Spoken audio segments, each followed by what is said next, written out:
Ma'asyiral muslimin, ayyuhal ikhwah wa ayyuhal akhwat.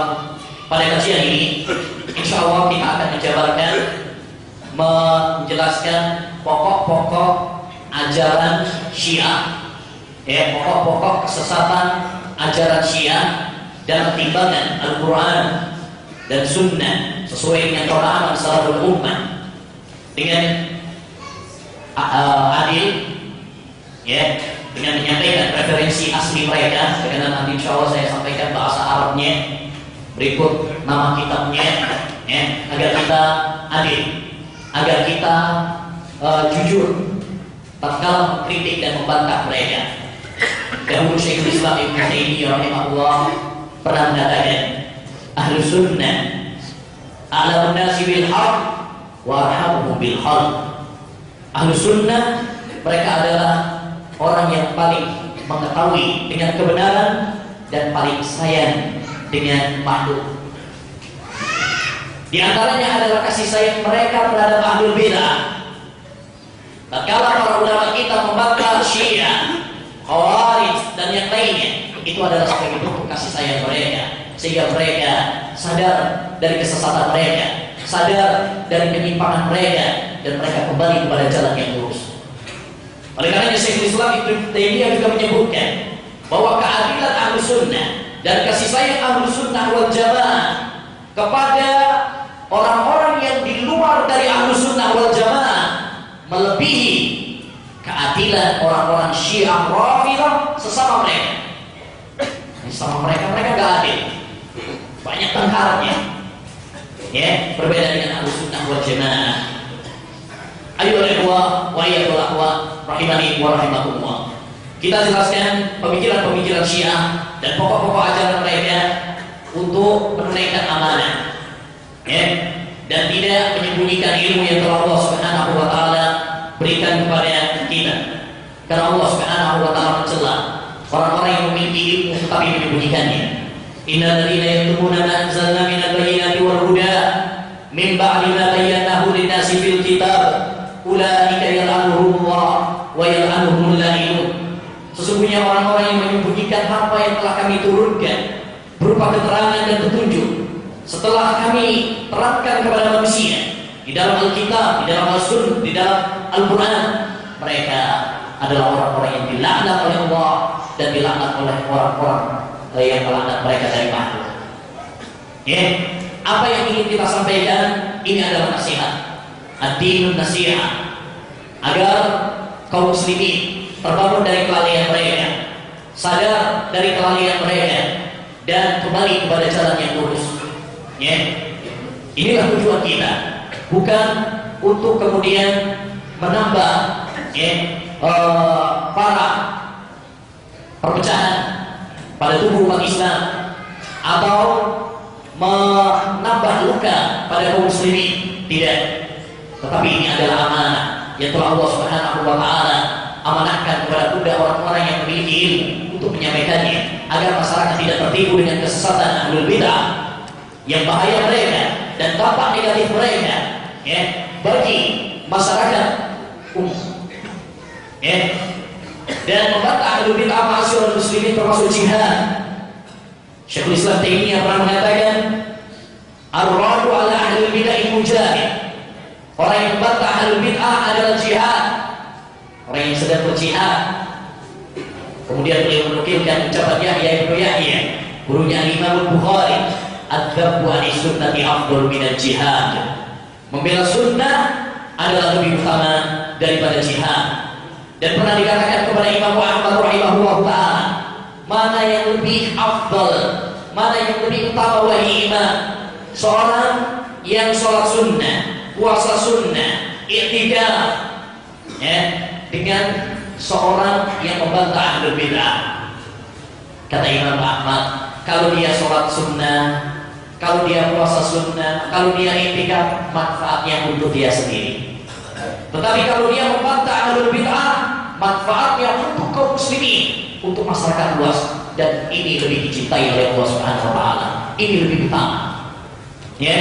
Mungkinkah kita diam dari menyampaikan fakta-fakta kerusakan dan kesesatan agama Syiah, padahal mereka telah berbuat aniaya, mereka telah membuat kerusakan dan kesesatan di muka bumi ini. Akankah kita diam? Kalau kita diam, Anda diam, semuanya diam, lantas kapankah orang-orang bodoh mengetahui kebenaran? Ya, pernah dikatakan kepada Imam Ahmad tentang hal ini. Kemudian beliau mengatakan, "Idza sakattu ana wa sakatta anta, famata ya'riful jahilu." Ya, kalau saya diam, kamu juga diam, tidak menyampaikan fakta ini kepada masyarakat, kapan orang bodoh akan mengetahui? Ma'asyiral muslimin rahimani wa rahimakumullah, kita akan membahas pokok-pokok ajaran Syiah, tidak membahas secara detail tentang penyimpangan-penyimpangan mereka karena begitu banyak, ya, yang telah dijelaskan oleh para ulama panjang lebar. Di antaranya adalah Syekhul Islam Taimiyah dan kitabnya Minhajus Sunnah 10 jilid lebih yang membongkar tentang ajaran Syiah. Demikian juga muridnya Imam Ibnu Qayyim atau Syekh Ihsan Ilahi Dohir yang banyak membongkar kedok-kedok Syiah yang akhirnya beliau dibunuh oleh orang Syiah dengan dibom. Ya, demikian juga Syekh Nasir Al-Qafari dan para ulama-ulama yang lain yang telah memberikan nasihat kepada umat akan bahayanya agama Syiah. Kita di sini akan membahas pokok-pokok ajaran mereka, kemudian kita timbang dengan ajaran Al-Quran dan Sunnah. Kita mulai dengan pedoman kaum muslimin, kemudian kita bandingkan dengan pedoman kaum Syiah. Pedoman kaum muslimin adalah Al-Quran, hadis, dan kesepakatan para ulama ijma'. Bagi kaum muslimin, pedoman di dalam beragama mereka adalah Al-Quran yang tidak ada kebatilan di dalamnya. Semuanya benar, semuanya adil. Wa tammat kalimatu rabbika sidqan wa adla, dan telah sempurna kalimat Rabbmu, jujur dalam ucapannya dan adil dalam hukumnya. Yang kedua adalah hadis Nabi sallallahu alaihi wasallam. Karena apa yang disampaikan oleh Nabi sallallahu alaihi wasallam merupakan wahyu dari Allah. Wa ma yantiqu 'anil hawa in huwa illa wahyu yuha. Tidaklah Rasulullah sallallahu alaihi wasallam menyampaikan berdasarkan hawa nafsunya, tetapi yang apa yang disampaikan oleh Rasulullah adalah wahyu dari Allah Subhanahu wa taala. Allah Subhanahu wa taala menyebutkan bahwa Al-Qur'an dan Sunnah adalah sumber agama kaum muslimin. Allah berfirman dalam surat An-Nisa, "Fa in tanaza'tum fi syai'in farudduhu ila Allah wa Rasul." Apabila kalian berselisih pendapat dalam suatu masalah apapun, maka kembalikan kepada Allah, yakni kepada Al-Quran, dan kembalikan kepada Rasul, yakni hadis sunnah Nabi SAW setelah meninggal dunianya Nabi SAW. Dan ini adalah penafsiran para ulama dan kesepakatan para ulama bahwa maksud mengembalikan kepada Allah maksudnya kepada Al-Quran, dan maksud mengembalikan kepada Rasulullah yakni kepada hadisnya. Ini kesepakatan para ulama, sebagaimana dinukil oleh Imam Abdul Aziz Al-Kinani dalam kitabnya Al-Haidah wal I'tibar, dan Imam Ibnu Qayyim dalam kitabnya Risalah Tabukiyah. Al-Imam Syafi'i juga pernah berkata dalam kitabnya Al-Um, "Qad ja'ala Allahu al-haqqa fi kitabih, thumma fi sunnati rasulih sallallahu alaihi wasallam." Allah Subhanahu wa taala menjadikan kebenaran itu di dalam Al-Qur'annya dan di dalam sunnah Nabi Muhammad sallallahu alaihi wasallam. Adapun sumber beragama yang ketiga adalah al-ijma', kesepakatan para ulama setelah meninggalnya Nabi Muhammad SAW tentang suatu hukum syar'i. Dan ini juga landasan agama, karena tidak mungkin para ulama bersatu di atas kesesatan.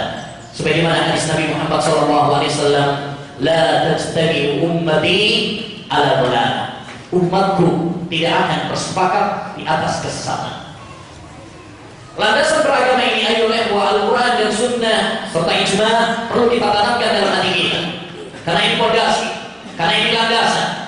Barang siapa yang beragama dengan landasan yang kuat, maka dia tidak membutuhkan landasan-landasan yang lainnya, ya, seperti akal, logika, hawa nafsu, impian. Semua itu bukanlah sumber beragama yang benar, bukan landasan beragama yang benar.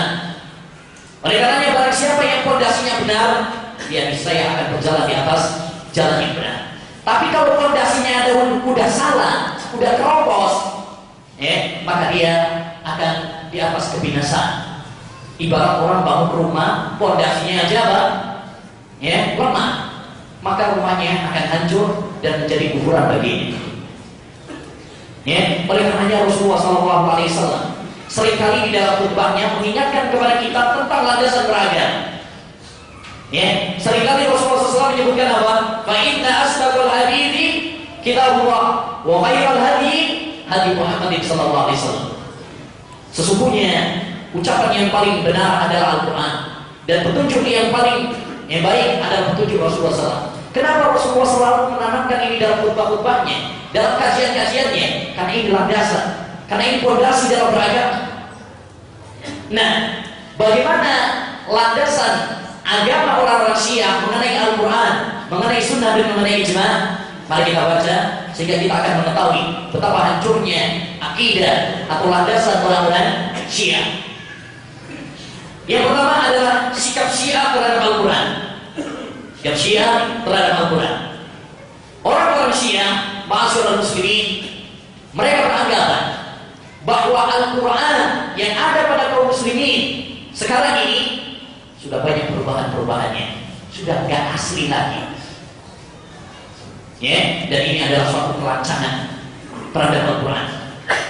Al-Imam Ibnu Hazm rahimahullah dalam kitab beliau Al-Fisal fil Milal wal Nihal juz 4 halaman 182 beliau mengatakan, wa min qawli al-imamiyyati kulliha qadiman wa hadisan anna al-Qur'ana mubaddalun zida fihi ma laysa minhu wa nukisa minhu kathir wa buddila minhu kathir. Dan termasuk pemikiran orang-orang Syiah Imamiyah, ya, adalah dahulu hingga sekarang bahwasanya Al-Quran itu sudah dirubah, sudah ditambahkan kepadanya apa yang bukan asli dari Al-Quran, dan telah dikurangi darinya, dan telah dirubah, diganti banyak sekali. Kemudian beliau mengatakan, innaman yaqulu bainal lawhaini tabdilan kufrun sharihun wa taqdimun li Rasulillah sallallahu alaihi wasallam. Setelah beliau menyebutkan pemikiran Syiah tadi, beliau mengatakan sesungguhnya orang yang menyatakan bahwasanya Al-Quran ini sudah diganti, ya, sudah berubah, maka ini adalah kekufuran yang sangat jelas dan pendustaan kepada Rasulullah sallallahu alaihi wasallam. Orang-orang Syiah mereka meyakini bahwasanya Al-Quran sudah banyak, sudah tidak asli lagi, banyak perubahan-perubahan di dalamnya, dan ini adalah mirip dengan orang-orang agamanya siapa? Yahudi. Allah Subhanahu wa taala menyebutkan bahwasanya sifat orang-orang Yahudi adalah yuharrifunal kalima an mawadhi'. Mereka merubah ayat-ayat yang diturunkan oleh Allah Subhanahu wa taala. Oleh karenanya ayolah, hakikat Syiah, walaupun mereka mengklaim bahwa mereka adalah kelompok yang cinta kepada Ali bin Abi Thalib, tetapi sejatinya mereka adalah kepanjangan tangan dari Abdullah bin Sabah, seorang Yahudi yang pura-pura masuk Islam. Ya, dia menyembunyikan kekufuran dan kemunafikan, menampakkan keislaman. Ya, dia geram, dia sesak dada melihat perkembangan Islam, melihat agama Islam begitu menyebar, ya, di bangsa Arab, bahkan menembus ke Romawi, Persia, Afrika, bahkan sampai Asia dan benua Eropa. Tatkala orang ini melihat perkembangan Islam yang begitu besar, dia membuat makar, ya, dengan menampakkan kecintaan kepada Ali bin Abi Thalib, kemudian bunuh kepadanya, berlebihan kepada Ali bin Abi Thalib, dan memberikan pemikiran-pemikiran yang sesat, ya. Dan perlu diketahui bahwa Abdullah bin Sabah adalah tokoh nyata, dan ini juga disebutkan oleh referensi orang-orang Syiah itu sendiri, ya. Karena ini saya sampaikan karena sebagian orang-orang Syiah mereka berusaha semaksimal mungkin untuk menutupi tokoh Abdullah bin Sabah. Mereka mengatakan Abdullah bin Sabah itu adalah tokoh fiktif, ya, nggak ada dalam dunia sejarah. Untuk apa itu? Mereka mengatakan dan menutupi seperti itu untuk menutupi bahwa mereka adalah kepanjangan tangan dari Yahudi. Oleh karena yang betul Sa'di Al-Hashimi menulis sebuah kitab Abdullah bin Sabah Haqiqatul La Bayan. Abdullah bin Sabah itu adalah nyata, bukan khayalan, bukan fiktif. Oleh karenanya apabila kita mempelajari akidah Syiah, pokok-pokok ajaran Syiah, banyak sekali pemikiran-pemikiran mereka yang mirip dengan pemikiran Yahudi. Ya, bahkan ada sebuah kitab yang ditulis oleh Syekh Abdullah Al-Jani, ya, berjudul Badalul Majbur fi musyabahati fi isbati musyabahati rafidati lil Yahud. Mencurahkan tenaga untuk menetapkan sisi-sisi kemiripan antara orang-orang Syiah Rafidah dengan orang-orang Yahudi. Di antaranya adalah pembahasan kita ini. Orang-orang Yahudi berupa ayat-ayat yang diturunkan kepada mereka, Taurat, Injil. Ya, demikian juga orang-orang Syiah. Mereka berubah. Baik, dan ini sekali lagi bukanlah omong kosong, tetapi ini diakui oleh orang-orang tokoh Syiah sendiri. Agar kita adil, kita buktikan ucapan tokoh-tokoh Syiah yang menunjukkan keyakinan mereka bahwasanya Al-Quran yang ada pada kaum muslimin sekarang ini bukan asli. Kita cukupkan dengan beberapa pengakuan tokoh-tokoh mereka. Di antaranya adalah pengakuan tokoh Syiah Ali bin Ibrahim Al-Qummi yang wafat tahun 307 Hijriah pada abad ke-3. Dia mengatakan wa minhu muharraf, di antara Al-Quran ini ada yang sudah dirubah. Wa minhu ala khilafi ma anzalallah, dan ada yang berbeda, tidak asli lagi dari apa yang telah Allah turunkan kepada Nabi Muhammad SAW. Wa amma ma huwa muharraf, contoh ayat yang sudah diselewengkan kata dia adalah firman Allah, lakinillahu yashhadu bima anzala ilaika. Katanya seharusnya ada kata fi aliyin, ada tambahan apa? Fi ali. Anzalahu ilmi wal malaikatu yashhadun. Demikian juga ayat ya ayyuhar rasul balligh ma unzila ilaika min rabbik. Wahai rasul, ya, sampaikan apa yang Allah turunkan kepadamu dari Rabbmu. Itu sesungguhnya ada tambahan fi ali, tentang masalah ali. Dan banyak sekali ayat-ayat yang kata mereka ini kurang, ya, seharusnya ada tambahan yang dibuang, ya. Baik, pengakuannya ini dalam kitab Tafsir Al-Qummi juz 1 halaman 9 dan 10. Baik, pengakuan yang kedua tokoh Syiah juga, yaitu muridnya Al-Qummi yang bernama Muhammad bin Ya'qub bin Ishaq Al-Kulaini yang wafat tahun 328 Hijriah. Dia mengatakan dalam kitab, ya, andalan orang-orang Syiah, yaitu Al-Kafi juz 2 halaman 624. Kitab Al-Kafi ini kitab andalan orang-orang Syiah. Ibarat Ahlussunnah wal Jamaah punya Sahih Bukhari, Sahih Muslim, Al-Kafi ini bagi mereka adalah seperti Sahih Bukhari dan Sahih Muslim bagi Ahlussunnah wal Jamaah. Dia mengatakan, menukil perkataan Abu Abdillah, salah satu tokoh imamiyah, ya, Ja'far As-Shadiq. Dia menukil secara dusta bahwasanya Abu Abdillah mengatakan, innal Qur'an alladzi ja'a bi Jibril ila Muhammadin sallallahu alaihi wasallam, sesungguhnya Al-Qur'an yang dibawa Jibril kepada Muhammad sab'ata asyara alfi ayat, 17.000 ayat. 17.000 ayat. Padahal ayat Al-Quran yang ada pada kita sekarang hanya berjumlah berapa? 6.236 ayat. Wah, yang mengatakan berapa? 17.000. Bandingannya banyak sekali. Jadi mushaf kita sekarang itu apa? Kurang banyak sekali. 17.000 dibanding 6.236. Ini masih kurang sekali. Baik, demikian juga pengakuan yang ketiga tokoh Syiah yang bernama Hasim Sulaiman Al-Bahrani.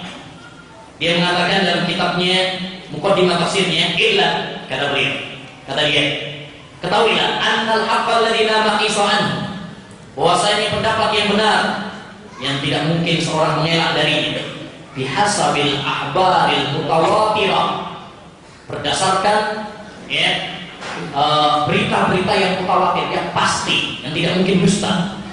anna hadzal Qur'an alladzi fi aydina, bahwasanya Quran yang sekarang ada pada kita ini, wa waqa'a fihi ba'da Rasulillah sallallahu alaihi wasallam syai'un min at-taghyirat. Setelah Rasulullah sallallahu alaihi wasallam meninggal dunia, banyak perubahan-perubahannya. Wa asbaqal ladzina jama'uhu ba'da, dan orang-orang yang mengumpulkan setelah Rasulullah sallallahu alaihi wasallam banyak sekali yang menghapus katsiran minal kalimat wal ayat, ya, dari kalimat-kalimat dan ayat. Dan yang lebih jelas lagi tentang masalah pengakuan Syiah ini adalah apa yang dilakukan oleh tokoh Syiah yang bernama Husain An-Nuri yang wafat tahun 1320 Hijriah, di mana dia menulis sebuah kitab yang menunjukkan dan menampakkan aurat orang Syiah dalam masalah ini, yang berjudul Faslul Khitab fi Isbati Tahrifi Kitab Rabbil Arbab. Ya. Faslul Khitab itu pendapat final, ya, yang menetapkan adanya perubahan-perubahan di dalam kitab Rabbil Arbab, kitab Rabbnya para Rabb, yaitu Allah Subhanahu wa Ta'ala. Dalam kitab ini dia menyebutkan, ya, ucapan-ucapan tokoh Syiah yang menegaskan bahwasanya Al-Quran yang ada pada kaum muslimin sekarang ini bukan asli. Ya, dan buku ini terang-terangan menunjukkan kedustaan mereka dan kelancangan mereka terhadap Al-Quran. Ini penting referensi ini karena sebagian orang-orang Syiah mereka mengelak. Ya, mereka mengatakan kami tidak mengatakan seperti itu. Padahal referensi kitab-kitab mereka telah menjelaskan. Oleh karena itu, satu hal yang perlu kita ketahui dan insya Allah nanti akan kita bahas, bahwa di antara senjata pamungkas orang-orang Syiah adalah taqiyah, dusta. Mereka kita sampaikan ini ucapan tokoh Syiah, mereka mengatakan gak benar, tapi mengakui kok mushaf ini asli, ya, gak ada perubahan. Itu semuanya adalah dusta. Ya, ini adalah dusta. Karena referensi Syiah menyebutkan, dan tadi kitab yang menyebutkan ucapan-ucapan tokoh Syiah sudah sangat jelas dalam masalah ini. Baik, jadi ini tentang kebobrokan akidah Syiah tentang masalah Al-Quran.